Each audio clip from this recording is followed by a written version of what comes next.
Welcome to the Cyber Mindsz podcast, a podcast where we get to meet and explore the minds of thought leaders in the cybersecurity and technology world. My name is Mark Williams and I am the founder of Quigley Cyber. At Quigley Cyber, we work with clients to provide the best cybersecurity resources and services to help you build the best teams and solutions. And as we say at Quigley Cyber, it's always about the people. So because the strength of your cybersecurity capability is always about the people, in this podcast, we get to meet some of those people that make this industry so great. Jacqui Loustau is the Executive Director of the Australian Women in Security Network, the AWSN, which aims to connect, support and inspire a diverse security workforce. She brings over 2 decades of international experience in IT, cybersecurity and cybercrime. Jacqui is passionate about increasing the number of women in security in Australia, building inclusive teams and educating everyone on security. She is on several advisory committees, including the recently formed Home Affairs Executive Cybersecurity Council, Workforce and Small Business Working Groups. It's a mouthful. ISC2, Global Diversity and Inclusion Advisory Council, and the Technical Advisory Committee for the Future Skills Organisation. Jacqui, welcome to the Cyber Mindsz podcast. Thanks for having me, Mark. Brilliant. Now, I'm an AWSN mentor, as a lot of my colleagues are, and it's such a great organisation. We were talking before we kicked things off about the breadth and depth of what AWSN does. Partly at promoting women in security, but not just that, actually upskilling women in cybersecurity and a whole bunch of other things. Do you want to just touch on some of those elements that AWSN do? Yeah, we, as you mentioned before, our aim is to connect, support and inspire women in security, and we do that through some of the programs that we run. So as you mentioned before, we have a mentoring program which aims to really connect mentors with mentees and mentees with mentors. And that allows people to really very much help them with their career, no matter where they are in their career journey. We also have a series of different programs that help with the technical side of things, so teaching them about certain areas of technology to upskill in cybersecurity, so more the kind of security operations center type thing, threat intel, those areas. And then we have another stream of programs which is aiming to increase the number of women leaders that we have in our industry as well. So we want to build that next generation of leaders and to make sure that those leaders are bringing up the next generation of women and cybersecurity professionals. And then I guess the last 2 things that we work on is we have research. So everything that we want to do, we want it to be backed up by research. When it comes to, understanding where we are at a certain point, and then to be able to continuously be able to measure progress and to continuously improve, we do research as well, and we do that with our partner RMIT, and we've been doing that for the last 3 years. What we're now evolving into, so these last 10 years of us being in operation, we've been really working on that retention piece and uplifting everybody. What we're now also adding to that is outreach. So what we really want to do is to build that next generation of women and girls and anyone else who wants to come on the journey on cybersecurity. So they very early on understand cybersecurity, they're empowered and understand it and know it, so that they then become those next champions for the future generations. So we're looking at doing more outreach in terms of vulnerable communities where women may not have any access to understanding what cybersecurity is and protecting their information and people around them. And also high school and primary school. So making sure that those girls understand cybersecurity from a really young age, and it's just kind of embedded into what they do in their everyday life. So that was a very long-winded kind of description of some of the things that we do. Obviously, we do a lot, and it's pretty much the community that comes together and just jumps in and helps out. So, it's a really great community. And thank you, Mark, for being one of our amazing mentors and helping a lot of the women find their career journeys and things like that. Oh, no, thank you. And you said it was long-winded, but there's just so much that the AWSN do, and I don't think most people appreciate that. So I think it's really worth going into a bit of detail there. Now, I've got a few questions for you, and a couple that we ask all of our guests. And so the first one I've got for you is, how would you describe cybersecurity to a 90-year-old person who wouldn't really understand much about computing at all? Yeah, no, absolutely. And I've done a few webinars with that age group, and we need to really remember that we're very privileged in what we actually know in terms of security. And we need to remember that they have not grown up with technology like we have.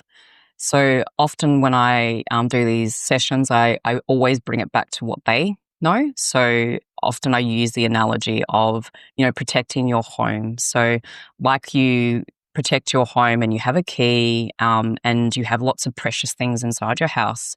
Cybersecurity is really the same thing, but in the digital platform. So protecting all of the information, precious things, and I kind of name, what those are, so they can relate to that. It's like, your money and your photos and important documents.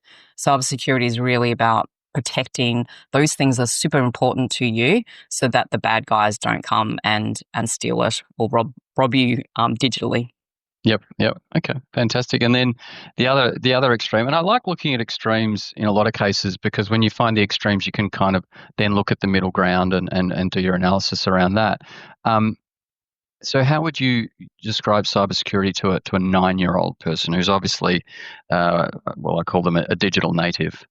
Yeah, absolutely. As you mentioned, it's very different depending on the audience and also, the age group, and also I'd say also the gender of that particular, group of people that you're speaking to. So for the younger kids, when we do presentations, for very young, we talk about it in the sense of like superheroes. So think about your superheroes.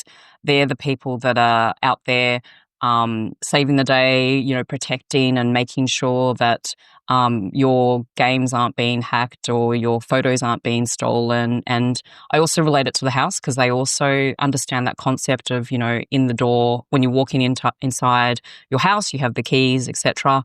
When you're talking to strangers, you're not going to talk to a stranger on the street that you don't know, and relate it back to things that they are ingrained into what they talk about at school already.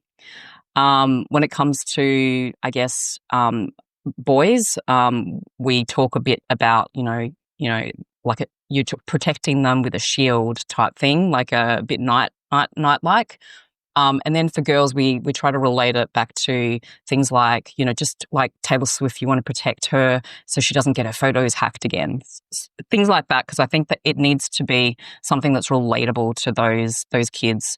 And yeah, so there's some of the examples that we kind of use when we do our presentations to those different age groups. Yeah. Okay. Oh, that's really interesting. All right. Now, superheroes. What is your cybersecurity origin story? My origin story. So I've been in cybersecurity for longer than what it's been called cybersecurity. So it was called IT security, then information security, then cybersecurity, for those that, will now know my age. So my origin story is I started off kind of working in help desks, PC support. I went to Europe to work over there.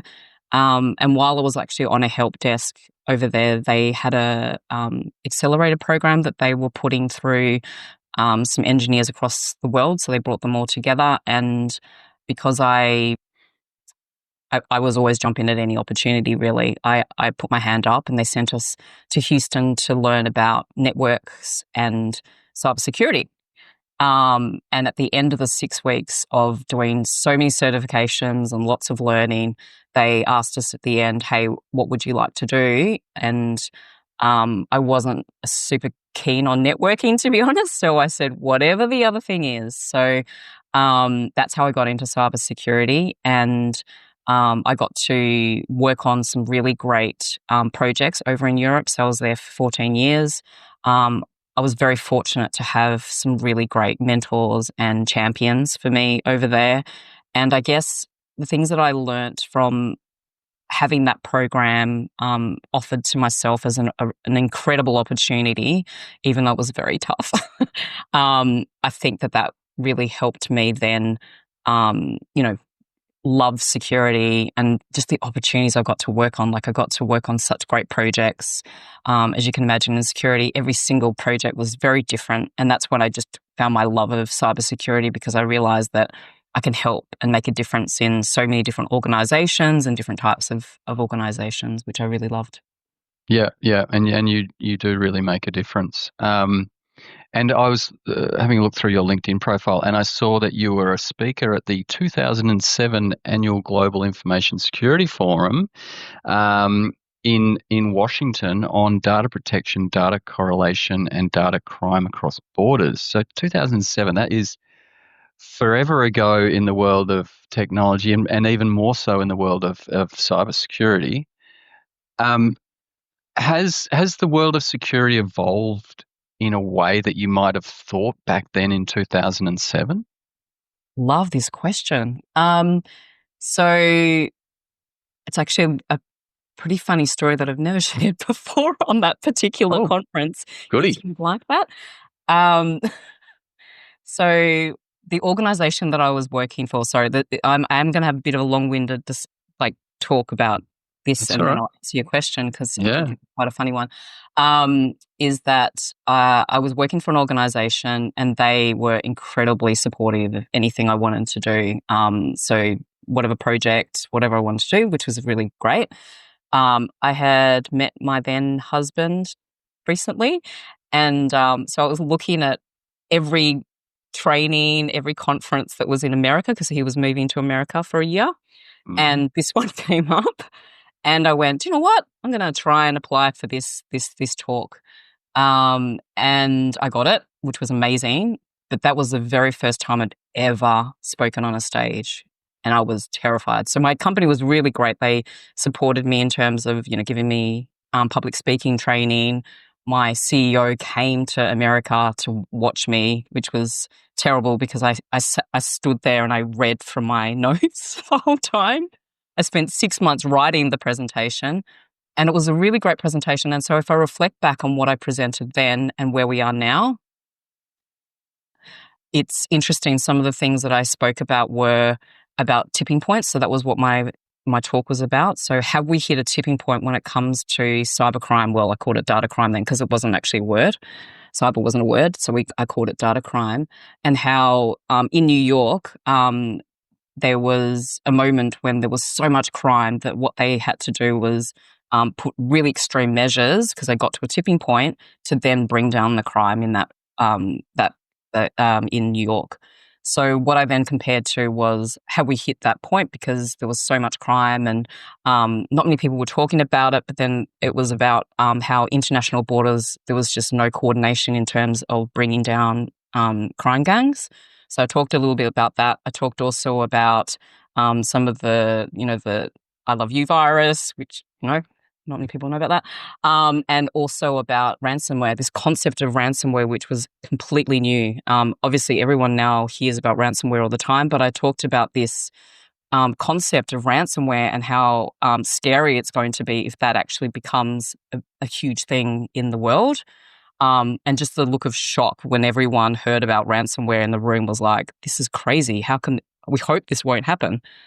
So if I think about what I talked about in terms of where I think trends might happen and what we need to do and where we are now, I think there's a lot more awareness when it comes to cybersecurity. I mean, back then, I was spending all my time trying to, if this scenario happens, if you're going to be on the front page of the newspaper, how would you feel? The likelihood of something actually happening was quite regarded as kind of low, because it hadn't happened before. However, now if we think about it, it happens so frequently in terms of data leaks and data breaches and fraud, etc., is so prevalent now that everyone's aware of it, which makes at least the influence and the trying to get that funding to senior managers a bit easier, because in the old days it was a lot harder because they were like, that won't happen to me. But now I think there's a lot more awareness on that. But I think where we're at now is that companies are aware of it. However, it's the small guys that are now being affected by it. So corporates have teams, that are working really hard. They're the most hardworking teams I think I've ever met, trying to protect organizations. But we need to remember that the small businesses are the ones that are now getting targeted, because they often are those third parties in terms of, all these different, the companies are now starting to secure themselves. So they're looking at, okay, who are these big companies using as suppliers to themselves, and targeting them. So I think where we've evolved to now is a different playing field, where now that we're working from home, the perimeter is not just on site anymore. People can, work from anywhere in the world. It's just really made the whole, area in which we have to protect a lot harder, I feel. And yeah, so that was kind of a bit of a story of my first speaking experience, and a little bit about, I haven't talked about that conference for a long time. So thank you for giving me the opportunity to kind of reminisce about that. That's all right. And we found out how you met, well, not so much how you met your husband, but around the time you met your husband. There you go. Fantastic. Thanks for that. And so, as we've just talked about, you've been in the industry a while, and you don't look it in any way. What's the most bizarre or hilarious misconception about cybersecurity that you've come across? Yeah, so in the early days, when I used to tell people I worked in security, because it wasn't called cyber then, I loved it because they looked at me and went, "You look too small and skinny to be a security guard." And I was like, "Oh, no. It's actually protecting, computers." And they're like, antivirus. I'm like, "You're kind of like that." So that's one of the funny ones that I used to get. And I guess with kids, when we ask them that question, we say, "Okay, tell me what cyber is." And they go, "Oh, it's the privacy settings on my Facebook." Or they'll go, "Oh, it's CSI Cyber." So, there is a bit of a perception that security is, yeah. I think we need to do a lot more when it comes to that, what it is and what people think it is. Yeah, for sure. Grant McKechnie, who was on recently on the pod, until very recently, his mum still thought he was a security guard standing out the front of, nightclubs and shops and things like that, which is an important role in society, no doubt, but absolutely in no way what he was doing. Yeah. Now, back to the AWSN. What motivated you to establish the Australian Women's Security Network? Yeah, so from the 14 years over in Europe, I came back to my first conference here in Australia. And I walked into my first event, and there wasn't a single female in the room. And just kind of, as I described it, like a sea of men. It was just very intimidating. So I kind of walked in and I went, "Woof, first time back in Australia." And I guess like when I was in Europe, I had that, but it was kind of really jarring to come back home and see it, if that makes sense. So I walked in, I didn't know anyone, and I met one other woman when she eventually came into the event, and she kind of took me under her wing, and then we started to have like breakfast together, and I went, "Oh, actually, it'd be really great to meet some other women if you know any." So then she brought some other women along.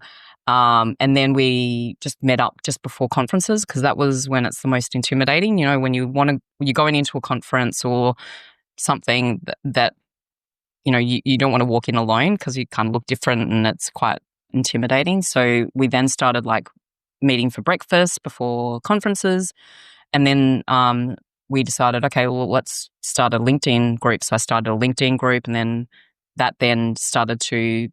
People just started to invite their friends, their friends and colleagues that were female as well. And then we just kind of talk about, we need to get more women in. This is crazy that, it's such an amazing area of security, and yet not enough women are in it, and it doesn't need it shouldn't be that way, because there's nothing that's stopping women from not doing it. So that's kind of how it started. It was more of a, hey, let's connect women that are maybe alone in a particular company, students that are alone in their course, because when it came to speaking at universities and tertiary institutions, we'd find that I did a talk, and then there'll be maybe one or two girls there, and they'd come up to me afterwards and said, "Oh my God, it's so great to meet other women," because they've been told, like in their class, that from the boys saying, "Hey, why are you doing this? It's that it's only for boys," and they just have really negative comments said to them. And we went, you know what? No, we need to help these students to see that there are role models, and there are women working in different areas of cybersecurity, and they can do it. So that's when the Explorer program kind of started as well, because we wanted to then help those girls to find a way to be able to explore cybersecurity in a kind of safe environment where they could ask questions and not feel like that they were asking a silly question. So I'm quotating here in the air. Yep. So yeah, that's how it kind of started, and how we evolved into them programs as well. Okay. Yeah. So it was organic, but it did take yourself to be the driving force to take it to the level it is today. And I'd say that, and I don't think it's something that people think about much in their lives. What legacy will they leave behind? For some people, I guess it's their children, for better or for worse. But I would suggest that this could be your great legacy that you leave behind for the Australian tech industry. If that's the case, will you, when you retire at some point in the distant future, will you be a happy retiree knowing that's your legacy? Wow. I guess even though I might be, the executive director, and I'm kind of driving it, in no way, shape or form could I've done this alone. Like, it is like so many people that have, over the 10 years of us being in existence, jumping in and, helping us with the formal formation of AWSN, what it is today. People jumping in to go, okay, I'd love to be on your board and to help, with XYZ. Mentors like yourself coming up and helping out and stuff like that. So, yes, I've kind of driven it, I guess. But there are so many people that I hope will feel proud that they contributed to what it is today. It has been my third baby, I guess. It is not an easy job. I guess a lot of people probably think that it's something very easy to do, but yeah, there's been tough moments, obviously. But luckily, we've had the community, somebody there that jumps in and then helps out to keep it going. So I think, to answer your question, is this my legacy? I guess I hope that at one point, AWSN won't be needed. That is my dream, and I know, sorry, board, I know that this is not what you want, but my dream is that it will not be needed one day. I mean, how great would that be? It means that there are so many women in there, and in 10 years, I don't know, years to come, people will go, "What was this thing? Why did you need it?" I would love that to be you know, the norm, like people going, well, of course there should be women in there. Why was there a group that had to try to put, advocate for it and to support it? So if at one point we're forgotten, or it's not remembered, it'll be it would be a comment like that, I think, is kind of what I'm hoping for, and I'll drive it for as long as I need to, but I'm always ready to hand over the reins and to let it go if we feel that it's got to that point where we're not needed anymore. So, yeah, sorry, long-winded way of saying that's a question I haven't really thought of. So Yeah, no, that's good. Look, I think you make a really good point. As a father of two daughters, hopefully AWSN isn't required in the future, but I do think you're being very humble. And so, on the topic of AWSN, is there a story, or is there one story that illustrates the success of, or the important role that the AWSN plays? It's a great question. So I know that you sent this one as a question for me to think about beforehand, and I really struggled with it actually, because I guess success is relative, as well as a lot of the successes are longitudinal, I guess, as well. So, um, we have, like I mentioned before, one of those successes that I had early days was this student that came up to me in that university, and said, you know, "I I don't see any role models. Thank you for coming." And then me connecting her to the broader network, and now she's, a pen tester. Fantastic. Those small successes where it's just an introduction, like that's a small thing, but it can be quite big in someone's career, I guess. So that's one thing. And I guess when it comes to, again, those technical workshops that we run, the reason why we do it, as I mentioned before, is that so that women can find a safe environment for them to be able to, ask questions. And the number of times that we've been there and they've gone, "Oh, now I get it," is fantastic, because, there's these questions that they've been dying to kind of to ask. They've desperately tried to research it and they couldn't work out the answer, but then they finally get it and get that aha moment is a really great success, I guess, in that sense. And then I guess when I think about like long term, like, because we're 10 years this year, I keep saying that 10 years, I can't believe we're 10 years.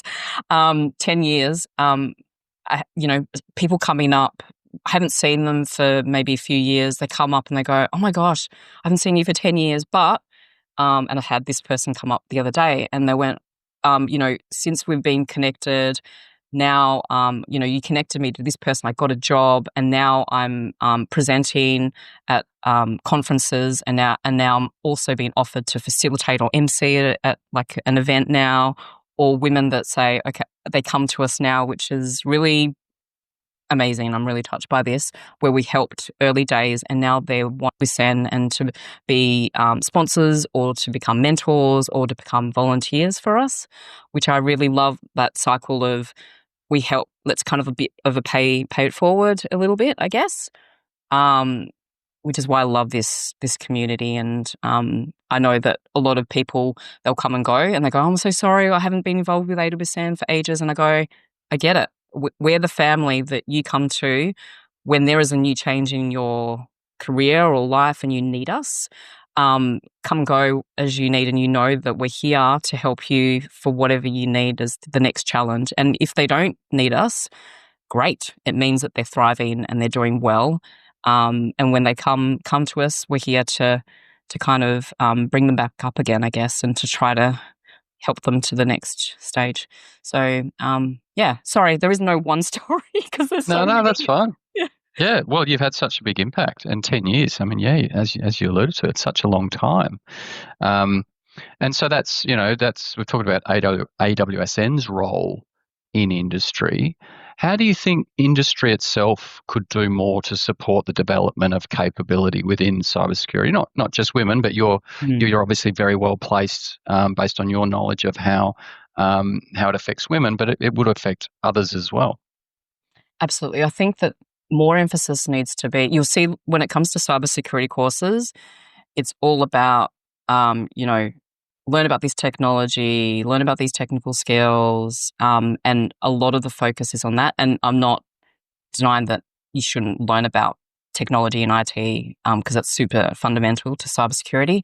However, we often forget about the other parts, which are super important when it comes to cybersecurity, which is all the elements about being able to communicate, to influence, to write a really good board paper, to write a really good proposal, to convince the people that pay money to pay you the budget to implement that security control that you really need.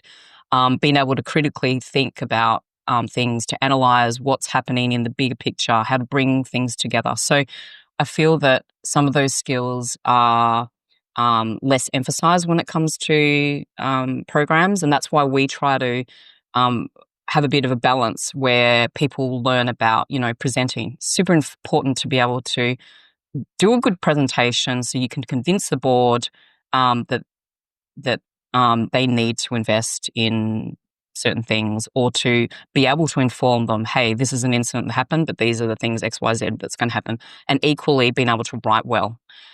Being able to write well, being able to present well, you're then seen as a person of influence, which then helps you, I guess, move into a higher position or a different position. So I always talk about leadership being something that people don't need to necessarily be an executive or a C-suite to be successful. It could be that you become an expert at a particular area that then influences and become that expert in that area, which is super important. So I think when it comes to skills and development of capability, it's not only about the technology, it's about those other skills. And equally, I think what we need to look at, because we're very much like cybersecurity, as just evolves so much. And if I think about, the 2 decades I've been in it, it has changed a lot. We need to think about what that next thing is. So we know that there are, quantum and AI and, whatever the next thing is coming. We need to prepare our workforce now on those skills, I think is super important. And I guess the third thing that I talk about when it comes to capability is we need to not only think that this is a specialized area, it is a specialized area, sorry, recognize that there are specialized capabilities and roles within cybersecurity. However, what we need to do generally is to upskill everybody on basic cybersecurity, just very simple things that they can do to protect themselves, because it's not just the responsibilities of the security team. The security teams can't do it all, as we know. And frankly, they're all they're burning out because they can't do everything. And so I think it's a combination of, changing the way what we put into training courses. It's about thinking about emerging technologies and getting ready for it, and then just training everybody on basics of cybersecurity. Yeah. I think you make some really great points there. And when I speak to CISOs week to week, and some that have been on the pod so far, they all have talked about the importance of those writing at an executive level and presenting. And I think it's important, as you said, throughout the career to distinguish yourself from others. But also once you get to that level, that the top level in the tree as a leader in the industry, you really have to be on your game when it comes to those skills. Absolutely. So just finally, if you could give one piece of advice to someone aspiring to become a cybersecurity leader, what would it be? So I think that a lot of cybersecurity is about trust. So building those really strong relationships and connections to not only your team, but also looking at the bigger picture about who you need in terms of that influence. So don't think about just IT teams. So obviously, the help desk is super important. The infrastructure team is important. The data team is important. But equally, you need to be thinking about HR, because a lot of processes are involved in, like identity access management. You can't do it without HR, as an example. Thinking about, all those other teams that you need to understand and get involved in trying to influence at some point, and to really understand kind of what their challenges are and your interdependencies with them, and how security can then be actually an enabler as opposed to oh my gosh, they're going to stop everything. It's like building that trust so they know who you are, and will come to you in the event of an incident or in the event of something that they're going to be implementing and they're not sure whether or not, what the security thing is, making sure that your door is open and you not come with criticism, I guess. It's more ability to be able, or a finger pointing or anything like that. It's about, I want you to come to me so then I can give you advice, and if an incident happens, I'm here to help you.